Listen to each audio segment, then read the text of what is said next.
Today we're going to talk about safety when it comes to using couchsurfing. We're going to address the question if couchsurfing is safe, and I will give you 9 advices for your safety.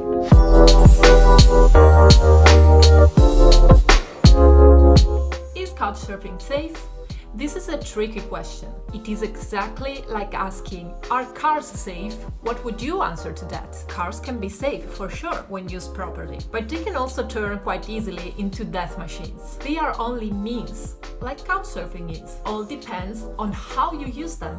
We've all heard about couchsurfing horror stories, people harassed, assaulted, or even people raped. But don't we only read in newspapers about car crashes and people dying on the streets? What makes the news interesting is its exclusivity. There is simply not enough meat writing how good a couchsurfing experience went or how successful a car trip was. There have been some cases of bad experiences during the years. There also have been many cases of great interactions and many friendships built through couchsurfing. Would you ever give up on driving a car saying it's not safe because all of the bad news you've heard? I don't think so. You just pay attention and be careful. And it's the same with couchsurfing. If you use it reasonably and apply common sense, it's safe.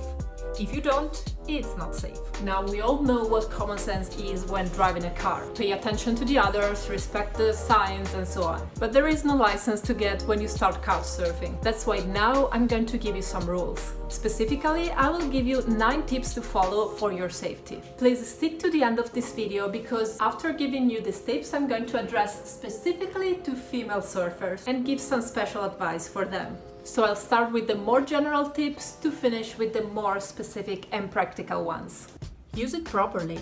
Don't use it only to have a free bed. Instead, use it with the purpose of meeting new people. Look for profiles that have similar interests to yours. What you are looking for is the feeling that you can be friends with this person before even meeting. Be picky with the profiles, especially if you're a surfer, especially if you are a woman. Have a backup plan in case you have a bad feeling after meeting in person. So many surfers recognize that they have a bad gut feeling that tell them they should leave, but they remain instead, just because they don't have anywhere else to go. So before meeting a host, select a hostel in the neighborhood, or have a bar in mind that could be the place where you go immediately after leaving the host place, so that you can search for a better accommodation.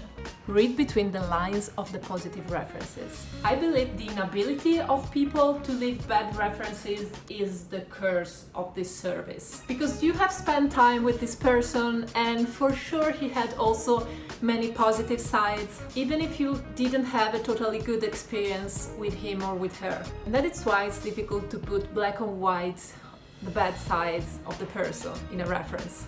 And that's also why you should be aware of that and be able to interpret the good references.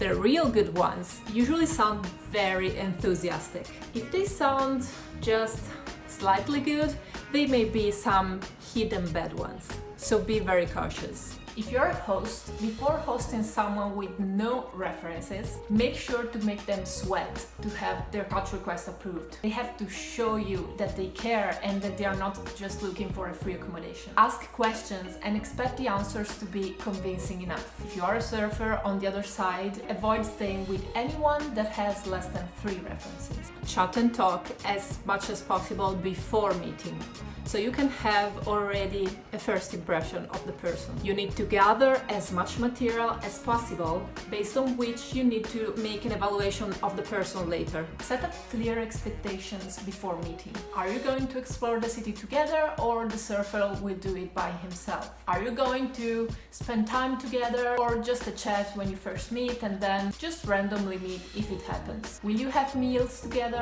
What's your schedule? When you surf, meet the person before evening, so that you have a window of time to arrange a different accommodation if you don't feel comfortable at his or her place. For both hosts and surfers, the best option is to meet in public first, rather than directly at the apartment. But I realize that is quite unusual. And last but not least, so it's 10 tips. When surfing, leave if you feel there's something wrong. Now, some specific notes for female. If you're a woman, you are more vulnerable. That's a fact, especially when you surf. Most of the hosts on Couchsurfing are male.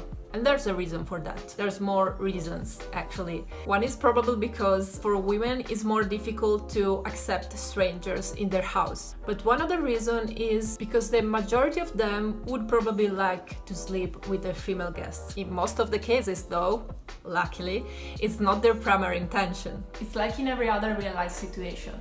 If you're at the party and a guy comes talk to you, he probably would like to have sex with you eventually, but if you don't want and you just have a good time chatting together, he will enjoy the experience too.